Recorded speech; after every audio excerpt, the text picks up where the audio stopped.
So it's interesting that like that part of your life is celebrated, but then everything that comes after is like built in shame. Welcome. You're listening to the Young Changemakers podcast. In these episodes, your co-hosts Sarah, George, and Anastasia will be talking to passionate young individuals from around the world to explore how they are making lasting impact in their local communities. So cozy up, listen in, because inspiring stories are waiting to be heard and power lies within youth.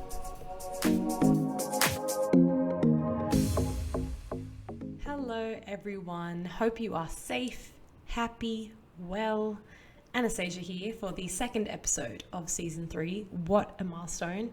I know when I was part of the second season, I could not even fathom getting through what was 2020. And here we are in 2021. It's amazing. On a more personal question, how are you? How are you really? I've been really reflective lately. I started journaling. I haven't done it since like July, I think last year, and that was honestly only briefly. Lately, I've been really thinking about what are the top 3 things that I've been grateful for the day. I've been really conscious about my day and reflecting on those small things. I really feel and believe that these small things are important and they should be celebrated and stuff that we're proud of. Stuff like making your favorite breakfast or making the time to do a workout. What are the 3 things you're grateful for? Take a bit of a think about it. Small little pockets of mindfulness are so vital to get us through the day. I know there are so many of us around the world who are still in lockdown. My heart goes out for you, and hopefully we can be able to get through it. Okay, let's bring it back to the Young Changemakers podcast.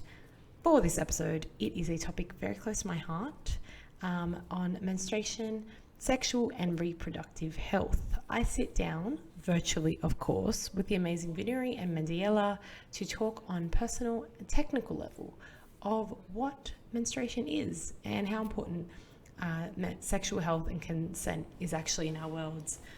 You'll tell by that conversation that nothing, and I mean nothing, is off limits. It's a good one. This is a great conversation, honestly, for everyone. So we're talking women, men, non-binary people. Please come listen and, really have a little bit of think about what we're talking about. Both of them are actually educators in our flagship 2021 Global Changemakers Menstruation, Sexual and Reproductive Health course. And it goes into so much greater detail on the discussions mentioned in the podcast. Let's get into it and really hope that you enjoy it.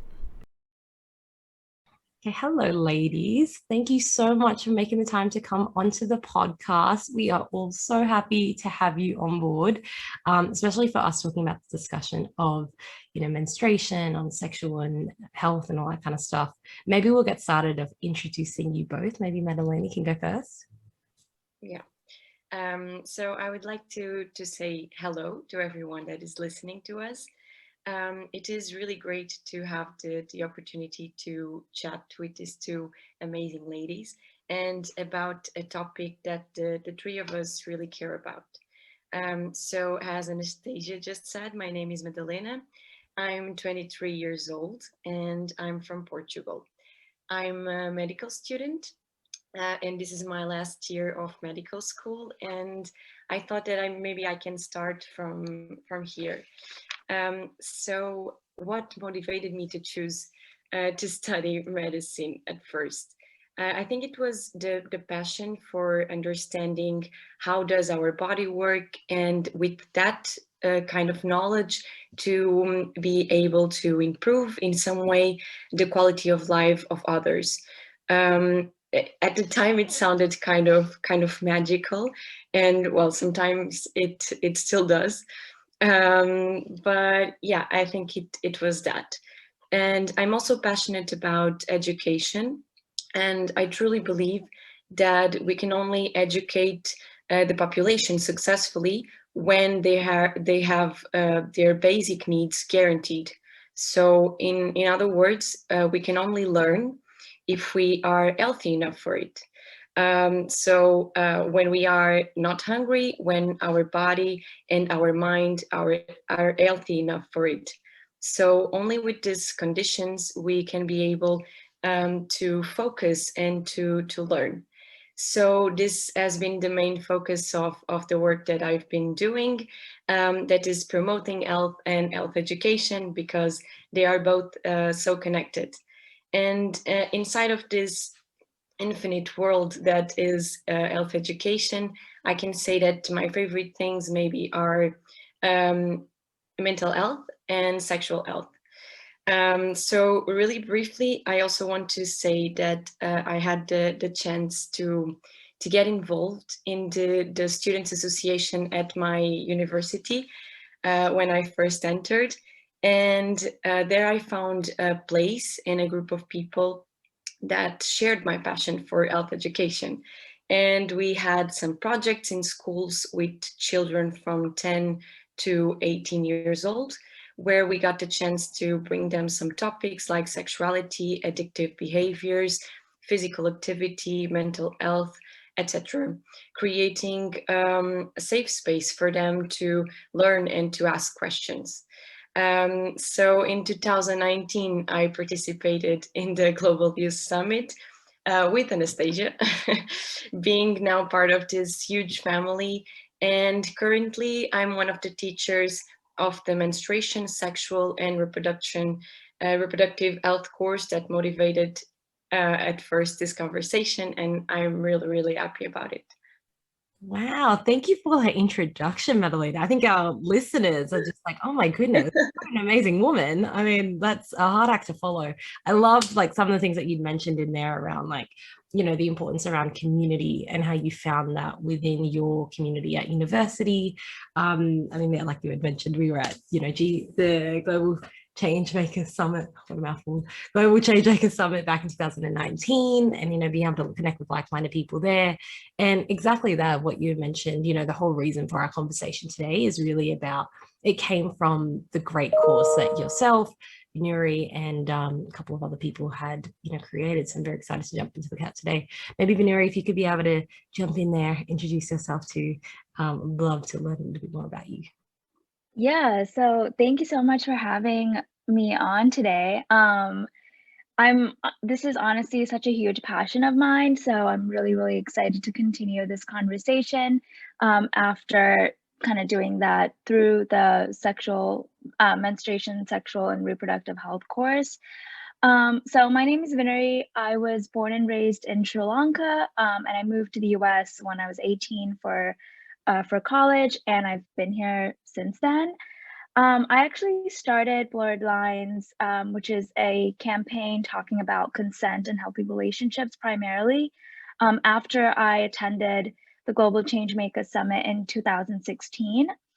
And the reason that I kind of wanted to talk about it is because in college, I started hearing stories of sexual abuse. And one of my roommates actually, just hearing all of the after effects that someone goes through, or not really after effects, but just like the trauma and like the mental health issues that they suffer from after something like this was just heartbreaking. And I realized that a lot of it started with the fact that people didn't understand what consent was and how to give consent, how to measure consent, and how to have like healthy conversations around sexual intimacy.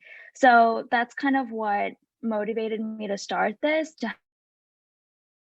And since then, I've gotten the opportunity to work with some schools in DC, along with some of the like legislative bodies, like the Department of Justice, which was really cool just to meet a different set of people that are a part of keeping, perpetrators responsible for their actions. And yeah, so I'm really excited. And I'm excited about the course. It's such a good course because it brings together so many key points. You have like menstruation, and you have like contraception, and like abortion, and things like that, just giving you a more holistic perspective on this conversation, because a lot of times it's just, schools don't do that, including in the US. And even in college, like I remember doing like a sexual like abuse like course before I started my undergrad, and it was just like a multiple choice. Like there really was not enough information about resources in the area. So that's kind of why I wanted to start talking about this topic. Amazing. No, thank you so much for going through that. I love as well that you started BlurredLines. Like that's a whole thing, I feel like, especially for today. And there's all these different movements about like Me Too and all that kind of stuff that's so relevant right now. And I love that you're doing the kind of work. And we'll definitely discuss that and deep dive into that more. I thought one of the ways that we can get started with this conversation is maybe just even like reflecting back to our first experience with menstruation. So I personally remember the very first time that I got my period was when I was at school. We used to have like swimming lessons, and I literally didn't know what was happening. And I mean, I went to a girls' school, and it was like still something that we had talked about, but I still didn't realize like, oh my God, this is happening now. Turned out, I think looking back, it might have just been my hymen breaking, not necessarily actually me getting my period, because I didn't actually get like the full period until, I think I didn't get it until like 8 months later or something. So anyway, that's like an interesting reflection that I had. Maybe, you know, if you guys remember the first time that you got yours.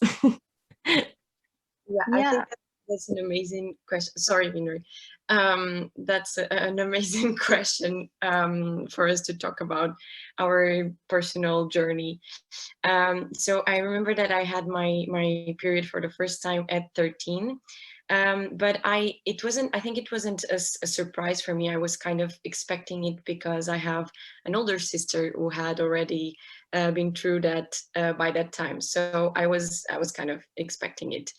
But actually, I can't remember if by then I had already heard about menstruation at school. So I was 13, so it was supposed to. But if so, it was always like in a purely biological or functional approach, and never in a more practical approach and directed to young girls who were about to enter puberty. And we would benefit a lot from some advice and some explanation about something so needed as menstruation management, for example, and about the changes that we were about to go through. And I think this approach is fundamental when we are about to start this phase of your life. I have about my first period, I have this funny story about the day I got it. So I called my mom telling her that I got my period. And at the time she was having lunch with some friends. And I remember she yelled on the phone, my daughter just got her period. And I felt so ashamed, so embarrassed. And and this story is, well, it's funny. I sometimes I tell it, but I think one of the things that perpetuates the stigma is really this idea that still exists, that the period is disgusting, that we are ashamed of it, that we don't want anyone to know that we have it. And this is such a wrong idea, you know, because menstruation is a perfectly normal event in a woman's body. So that just prepares your body for a potential pregnancy that may or may not happen. And I think it was just when I went to university that I started to be less ashamed of talking about it. Because the more I learned about menstruation, the more I understand how it works, the more I could share my knowledge with others, and trying to break some barriers, you know, around it. And sometimes I give this example that we usually ask for, like for a pad or for a tampon, like if it was a secret, like, sorry, can you Like it's just like taboo. Yeah. tampon? You feel the need to say it like that, but asking for a pad or for a tampon is no different from asking for a tissue when your nose is bleeding, for example. So I just want to say this idea so you two can think about it. Yeah, no, that's so true. I love that analogy of like, oh yeah, it's just like asking for a tissue if your nose is bleeding. Like it's the same thing. It really is the same thing. Like it's just a bodily function. And you know, that's kind of what happens. I completely agree as well. I think only in university is when I really was like okay with talking about my period. And yeah, like it definitely is, like it's been a journey of kind of like my self-acceptance of like, yeah, this is totally fine. Maybe Vinuri, if you could be able to share your experience if you feel comfortable. Yeah, of course. Mine was also kind of steeped in all these like ritual things that my family wanted to do. So that itself was a little interesting and also embarrassing. So I remember when I first got my period, I know we had a conversation because I had friends who had gone through it, but I was still very confused. And then so in Sri Lanka, like my parents did this thing where like for 2 weeks you stay indoors.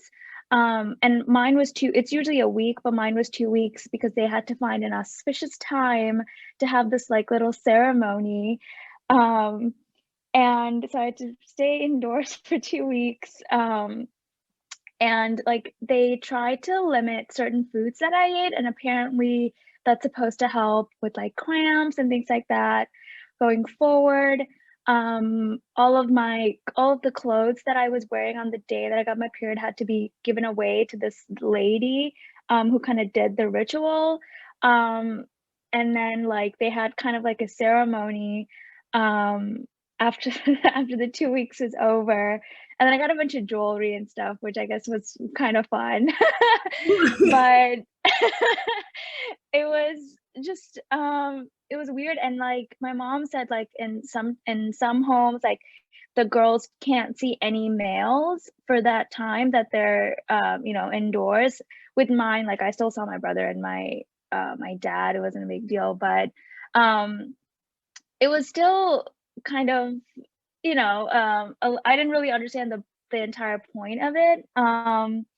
But I also wanted to talk about like the hiding pads thing, because that's something I know, like even my mom, she does. Like I sometimes when she has her period, I'll like shout, I'll be like, you have your period, just to kind of take away the stigma that she feels like it's something that she needs to hide.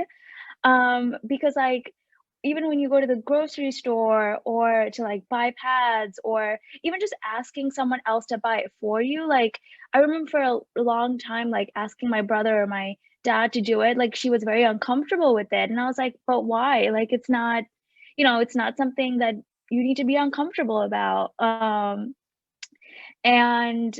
in school, like the way we would pass the pad, it's like we would hide it under a book and then like quickly shove it in and then run to the bathroom. And like thinking back, I'm like, we didn't even realize that there was so much shame in that and that we felt like we needed to hide it.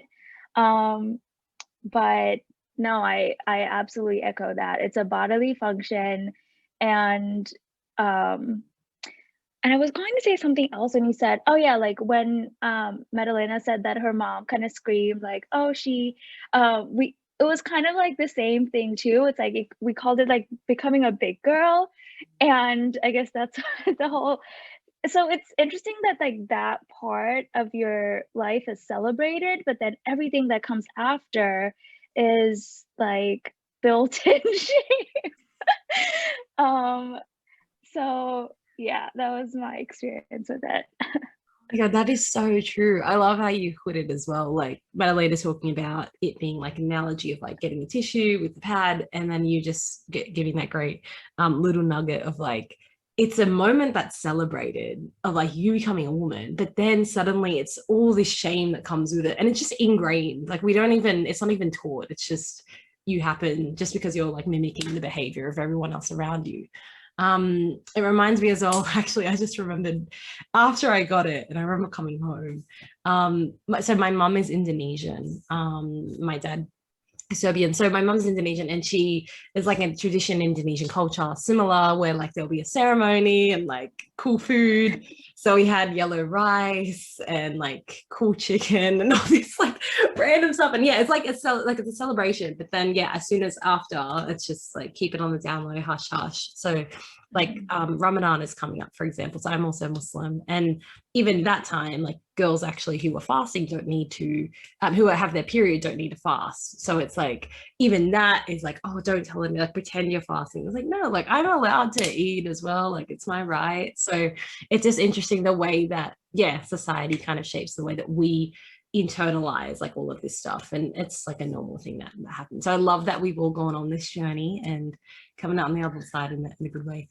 Maybe Madalena, from like more of a medical standpoint, honestly I don't really know what happens when I have my period. I just know that blood comes out and that's that. Maybe you can explain a little bit more about what happens there. Okay, so I can try to explain it, but like in a really simple way. And everyone who is listening wants to know more. They can only enroll the course and try to get to know more. I think it's it's good. So I was saying before that the menstrual cycle is a regular natural change. It's completely normal that occurs in the female body, and it occurs in the female reproductive system, and it makes pregnancy possible. That's the main goal. So it occurs the first time around 12 and 13 years old, and it stops around 50, 52 years old when the menopause happens. So we have this set of hormones whose blood concentration varies over the menstrual cycle, and which causes changes that occur during it. So in the ovaries, we have an egg that will develop, and it will be expelled through ovulation into the fallopian tubes. So at the same time, the uterus is getting prepared for pregnancy, so it gets thicker to prepare to receive the implant egg. So if the egg is fertilized by sperm, then a pregnancy occurs. But if it isn't, then this layer that got thicker of the uterus sheds. So it leads to menstruation, to the bleeding that we have. And the cycle repeats itself every month in an individual pattern. And this is important to notice. It is an individual pattern. So it can be more regular, less regular, depending on the woman. And it usually lasts around 28 days. But again, it depends on the woman. And that's it, basically.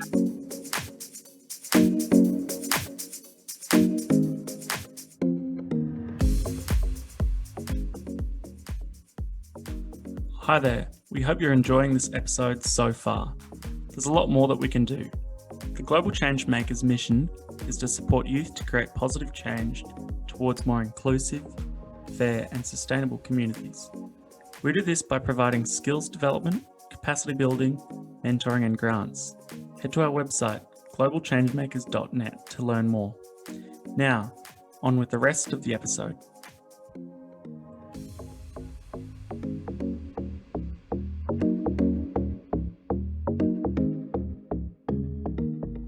I guess for the both of you as well, like one of probably the biggest challenges that I face, like whenever I have my period, is whenever I have like cramps, I have cravings. I'm probably going to get my period soon, so I'm feeling like pimples coming up. The listeners can't see, but guys, there's a really bad pimple right under my nose. What currently, I mean, for you both, like, what are you experiencing? Like, if you have any challenges with your period, and then I think maybe you cover this in the course, Madalena, but like, what are some of the ways in which we can, kind of like cool down any of those uncomfortable experiences? Okay, so just like you, I also suffer a lot with cramps in the first days of my period, and the pimples, of course. And I always have some heavy bleedings in the first days. But this is really common to happen. For example, there's the premenstrual syndrome, also known as PMS, that occurs in around up to around 10% of the women that menstruate, and it is usually characterized by abdominal pain, headaches, breast tenderness, gastrointestinal changes, migraine, mood swings, well, all of that. And all the good things. We're happier. Of course. Right. But the important message that I would like to transmit is that in the presence of these symptoms, of these clinical manifestations that are not well tolerated or that impact life quality, we should see a doctor, a specialized doctor, so that therapy that aims to relieve the symptoms can be performed, because we should not live in pain. And I would say that some ways to take care of our body during menstruation is just that I just said, to search for help if you need help. If you need to improve the quality of life, the menstruation shouldn't be a terrifying event each month, and you shouldn't be in pain. And I think I would say that is important for us to choose the menstrual hygiene product that brings us the most comfort. It can be a pad, a tampon, a menstrual cup, a reusable pad. There are a lot of options, but always follow the specific instructions of the product that you are using. For example, you should change your tampon or your pad each 8 hours. You should boil your menstrual cup before each cycle. So it is really, really important not to neglect hygiene care during menstruation. And I would say that those two things are the most important. Nice. So that's a great one to highlight, just about like the importance of, if you are feeling not great, to check it out with the doctor. I had a friend, guys, I'm gonna forget the name of it. It starts with an E. You probably know, Madalena. The endometriosis. Oh gosh.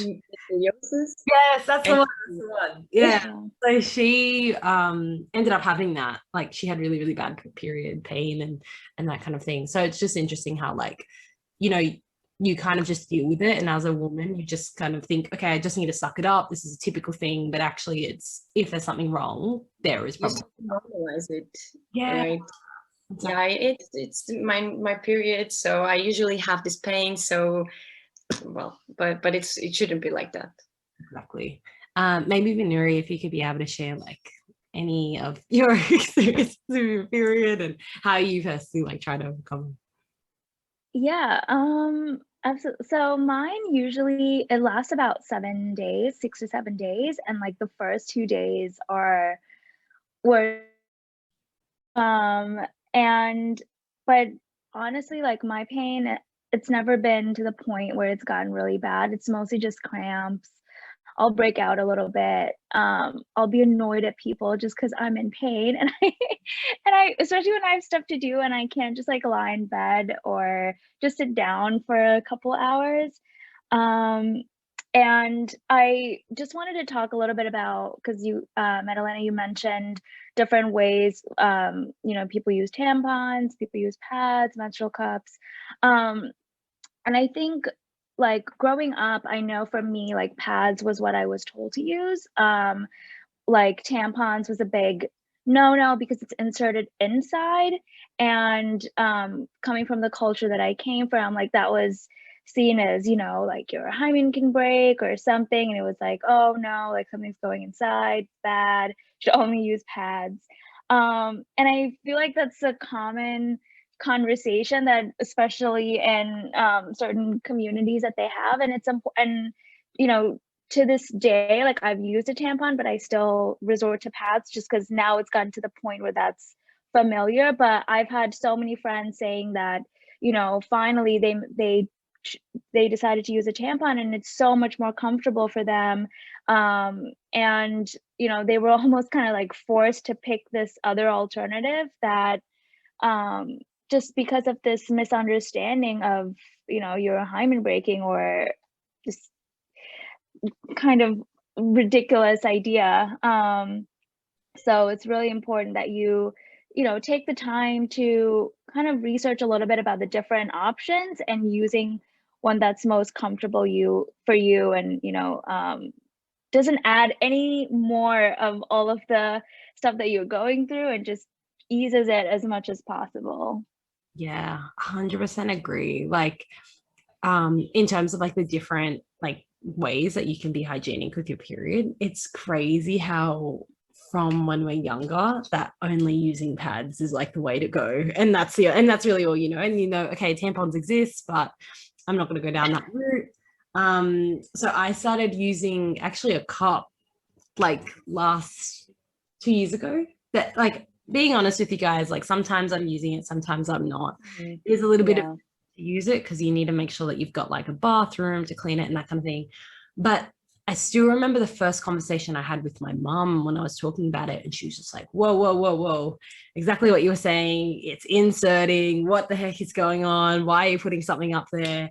But for me, like I really do like it in terms of it not having to constantly change it, and you know, it being like more practical. But at the same time, like there are definitely, like me living in a first world country, having access to clean water, like that gives me the chance to be able to use it. But someone living in like a third world country, water is dirty, like obviously that's not possible. So there's also, you know, obviously different nuances and different things at play. But it's interesting that like as children and, you know, as the teenagers, like we're only just knowing, okay, this is the only choice, and that's how it is. So it's crazy how it goes. Yeah, and just to plug in, like, I also started using Thinx, like their period underwear, and I think they're a really great one as well. Like if you're worried about like sustainability, and you're uncomfortable inserting something up there, they're they're a really good one. And I've had mine for about a year now, and I'm really happy with the product. And definitely reduces how many pads that I use. I still occasionally use them. But yeah, I just wanted to Right, no, that's a good talk about them. Yeah. No, that's a good one. I feel like those types of things are definitely great alternatives. There's also the reusable pads too. But I remember watching like a BuzzFeed video. I think it was BuzzFeed one. And it was like the reusable pad, like it turns, this girl was like talking about her experience, and she was saying like it always turns over because it's heavy. And then, yeah. So I didn't give it a try, but I like the idea of the and the underwear. That's good. That's awesome. That's good. Great. So we've talked a little bit about menstruation. Love the topic. Love that we're women, but this is a safe space. Pivoting a little bit more to other topics as well, relating more to like sexual health, and a little bit more on like just basically some of the, I think, you know, Vinuri, you kind of mentioned this a little bit earlier around consent and that kind of thing. I think for me, coming from a context of Australia, so just recently in Australia, the Australian of the Year was a woman who was a child sexual abuse survivor. And then as a result of like that moment, there was all of these accusations that had come out of the government that actually people within the government were actually sexually abused and they weren't giving consent. And it's really making waves in the current like state in Australia. So that's just like my personal experience of like seeing this change. Would love to hear from you, Vinuri, like with the conversations that you've been having, you know, in all the lessons that you're doing in DC, how have you seen this topic of like consent and sexual assault and all that kind of thing like progress like over the last couple of years that you've been doing it?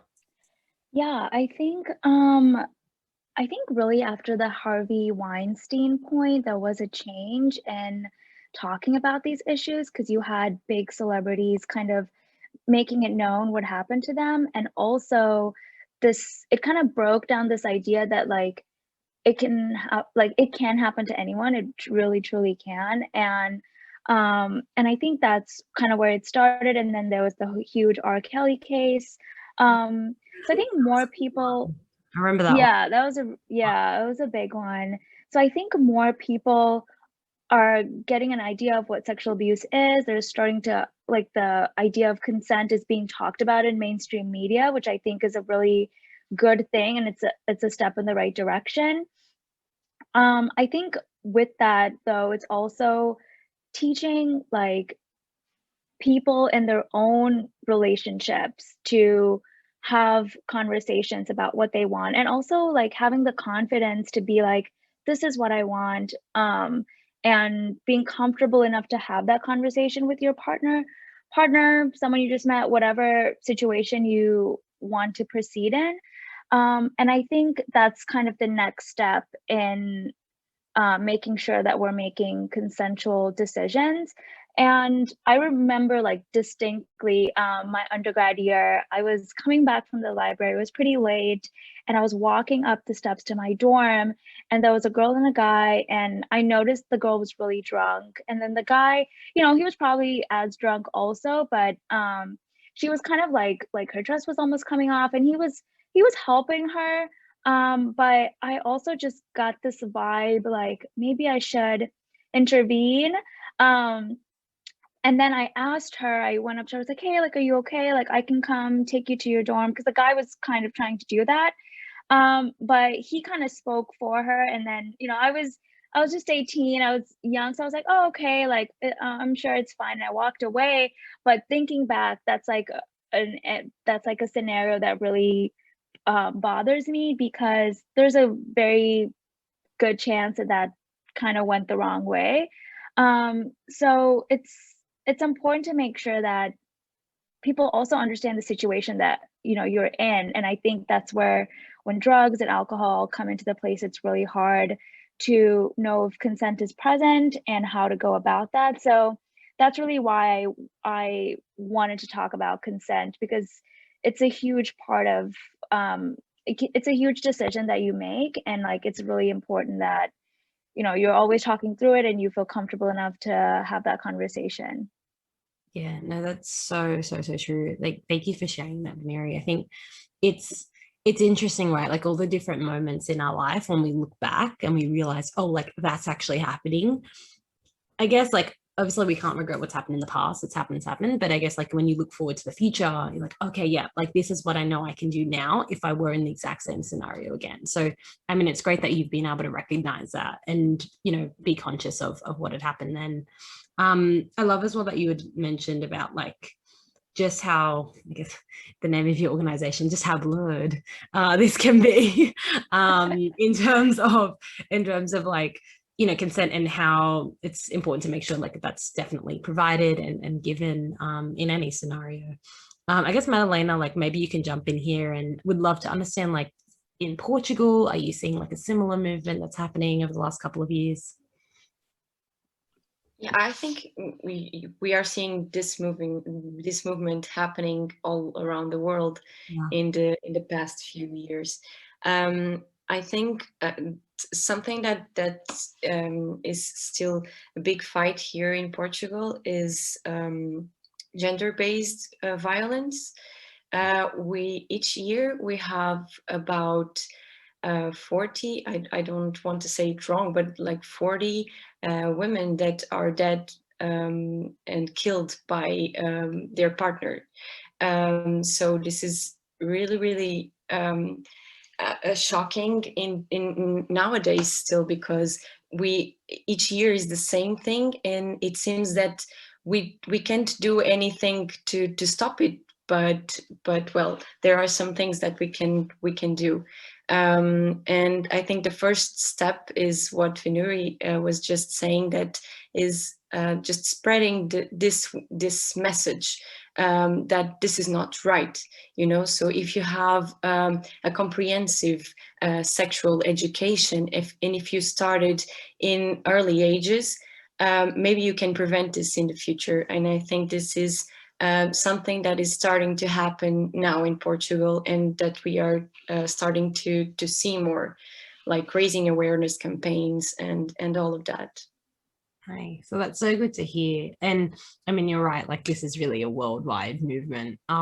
It's just interesting to hear, like, all the different country nuances. And I mean, that's a really, really, really, really sad stat of what you mentioned. Like it's sad that, you know, women have to be in these situations, and it's great that there's like changes and movements being made. And I'm sure different like grassroots organizations are, you know, making a difference, but it's like, these are, you know, some mindsets that have been like there for generations. And it's like, how do you change something like this, right? So the movement there, things are changing, so it's good.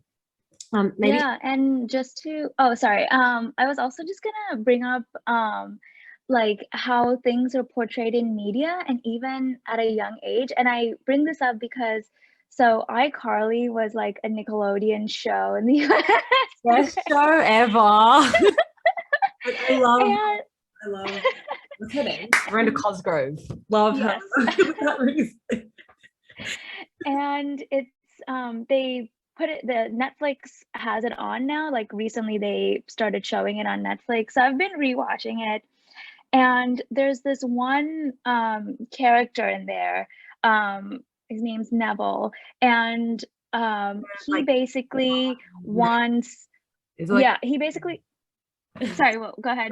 the nerdy guy, was it? Yes, Yeah. Neville, like the one with the web. So he has another competing website and he wants Carly to kiss him. And if Carly kisses him, he's going to write a good review of her website. And I remember watching this as a kid and I was like, oh, he's annoying, he's mean, but it never registered that this is a form of sexual abuse, you know? And the fact that it was shown on TV on a kid's channel and just kind of, you know, I'm sure everyone was like, oh, Neville is mean, Neville is annoying, but the part about it actually being a form of abuse didn't register. So I was just like, it was just a moment where I was like, oh, wow, like you really, you know, like even media does things that, you know, consciously or unconsciously that are kind of questionable. So Yeah, that was just a recent, yeah. so true. Like even just shows like that, there's like, I remember, okay, so Dan Schneider, the founder of that, the, you know, the creator, he's a bit of a weird guy. Like, I don't know. So he has done some things, I think kind of like also a Me Too Harvey Weinstein situation, and he got kicked off Nickelodeon. My God. Like, no joke, I swear, guys. I mean, don't quote me, but I'm pretty sure they like let him go quietly because of like allegations that went against him. And like that's why Victorious kind of like just halted out of nowhere. Anyway, random side note of like my obsession with Nickelodeon. But yeah, like that's so true. Even just in like there's, yeah, as a kid, just in the way like Snow White didn't get consent to be kissed by the prince. She was sleeping. She could have loved to slept for the rest of her life, but no, she had to be woken up. So like even just something like that, right? That's, I mean, technically when you think about it, it's abuse. So it was so true. Like even media, like all of this stuff is ingrained like from us, from children of, you know, the man is there who has the power and we're meant to be saved. He saves you. Yeah. Exactly. This is all the tropes that we need to, as women, young generation, will destroy all of the patriarchy through changing the media. No, that's why I love like shows like Frozen. I mean, not shows, movies like Frozen, and like the new shows that are coming out. There's that new one with Princess Raya or something, the Disney Plus one. I can't remember what was it called. I haven't seen it. Yeah, there's like it just came out. But anyway, so that's like just all of these like different types of heroes that we need to see. So it's good. Coming just back to the idea of consent, you know, it's so important to be given. Maybe you can give our listeners, Vinuri, like a couple of different ways that consent can be given very clearly, and just like how, yeah, listeners can be able to do that within their partnerships and relationships. Yeah, I think the one I always talk about is enthusiastic consent because, you know, just because someone says like, yes, that's not enthusiastic. Enthusiastic is being like, yes, I really want to, like, I'm excited about this, and just actively showing like behaviorally and verbally that they want to be here with you. And, you know, that can be like a sexual activity or just like anything else that you do. So, and I think in terms of measuring consent, So one thing I think that's really important to know is that just because someone says like, yes, I'm excited to do this, you have to like keep talking about consent as you progress. And you can ask that in ways, it's really just a check-in, right? You can be like, are you enjoying this? Is this pleasurable? Is it okay if I do this? Is it okay if I take your t-shirt off? Is it okay if I take your bra off? So it's really just a conversation to make sure that both people are actively participating and also communicating what they like and what they don't like and what they're comfortable with.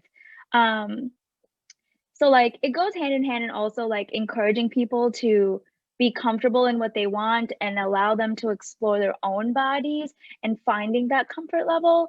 And the other piece is just, it's so simple, just checking in that the person you're with actually wants to be here, is actually enjoying this, and giving them the opportunity to speak up if they're not. Yeah, nice. And that's so true. And I love that, it's really just about just being a nice human, just making sure that the other person's okay and happy and enjoying it. And I think that that's like part of communication is just so important. So it's great that just having that enthusiastic consent is great. I love that phrase. I mean, we've gone through such great topics today, ladies. I feel like we've had such a great discussion. Global Changemakers, I mean, you guys have just been part of the new course that's been released on menstruation, reproduction, and sexual health. What has been your favorite experience of being part of like that course? And why do you think our listeners should sign up for it? It is free as well, by the way, team. So how exciting. Even better, free is my favorite number. Like, you can't go wrong. So maybe Madalena.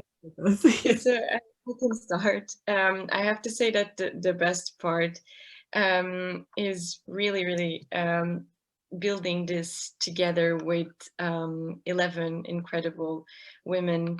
And it's a project that I believe in so much, and that I believe that can really make the change and generate positive change in the world.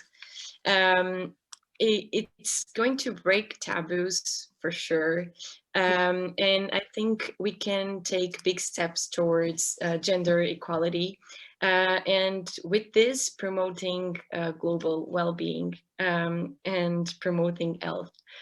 Like I said, that it was my passion. So I think we live in the era of information. But when we think about it, the truth is that not all of the information available is reliable, and not everyone has access or easy access to it. And I think this course tries to solve both problems. So it brings reliable information, and it brings free and an easy access to this information. And I think it puts together like a vast curriculum, and it uses this comprehensive approach on sexual education, and it creates a safe space for sharing ideas and information and to ask questions. And so I invite everyone that is listening to us to join us in this journey, regardless of whether they are women or men. I think this is knowledge that everyone should have, and I'm sure that everyone is going to learn something with the course, and that they won't regret it. Couldn't have said it better myself. That is a great, very nice little summary of the course. And I love that, coming together with so many people around the world, 11 people, like that's amazing and so good. Vinuri, how was your experience with it all? Yeah, so I think I echo everything Madalena said. The core, and I think my favorite part of the course is the anonymous chat box. So you can go ahead and send your questions, and our teachers will answer you and send you resources that we find. And I think the course is really an introduction into this important topic, and it's and we really just want to kind of help you guys kind of get on the right path when understanding your own bodies, and like where to look for information from, which sources are reliable, And as Madalena echoed, like in the world of technology, there's so many things out there. So making sure you know kind of how to get accurate information, and then having medical professionals is so important, and that's another thing that I love about this course, because they're able to give you accurate information about your bodies from a scientific perspective that kind of break some of the cultural or societal rules around all of this. And I think the other thing that I really love is that this is a course by women about women's bodies. And there's just been so many times where someone who's not a woman has all these opinions on what it means to be a woman, what is a healthy body standard. And I had a similar interaction this week as well. So I'm really excited that women are taking kind of, the initiative to talk about these issues and make their voices heard, because no one knows better about what we go through than us. And I think that's really important. And, we're just trying to find this space to say that and be respected for, our own bodies and what we go through. So I think those are the things that really excite me about this course. That sounds good. I love I love exactly what you said around like just that it is made like for women by women, the sources are reliable, and I didn't know that actually there was that anonymous feature. That's quite cool. That's great, because then anyone, whether they're female, male, even like other gendered or non-binary, like they can be able to ask if they have any questions, and that's fantastic, because sometimes like you can feel quite ashamed or shy and feel like maybe it's a stupid question, but actually there are no stupid questions, and everyone's more than happy to help, I'm sure. So it's great to hear that feature too. And I'm just so excited and glad that you guys have developed it. I'm sure I can see there's a lot of work that's been put into it, so very highly recommend for the listeners listening in to definitely download it. So in the show notes we'll put links to the course, definitely. If any of the listeners also wanted to get in contact with you guys, how would they be able to do that? Yeah, I mean, for me, LinkedIn or like even Instagram is fine. You can do it through the BlurredLines account or my own. I mean, if anyone has a question on any of these issues and wants to talk about it, I'm more than happy to talk about it, because that's part of like why we wanted to do this course, is to talk to people about it and kind of have a conversation around it. So more than happy to talk about it. I love talking about this, so I'm more than happy to continue. I'm actually just thinking, I guess like if anyone has any questions, I can always reach out via the anonymous chat, like in the course actually. So that's easy. Madalena, if you had any other avenues, if someone wanted to contact you. I don't have LinkedIn. But or in the anonymous chat that Vinuri just said, you can always leave your questions, and some of the teachers will answer. If not me or Vinuri, some of the other teachers will definitely answer your question. So we are more than glad to help. Amazing. That sounds good. I love that today we've been able to talk, us very strong, very passionate, motivated young women who are trying to make a difference in the world, and honestly admire you both for the great work that you've done. So once again, thank you so much for being part of the podcast, and hopefully we'll be able to see each other all very soon in wherever we are in the world, maybe once COVID's all over and we'll be able to meet in person. But once again, thank you so much for being part of it. Thank you, Anastasia. Thank you so much.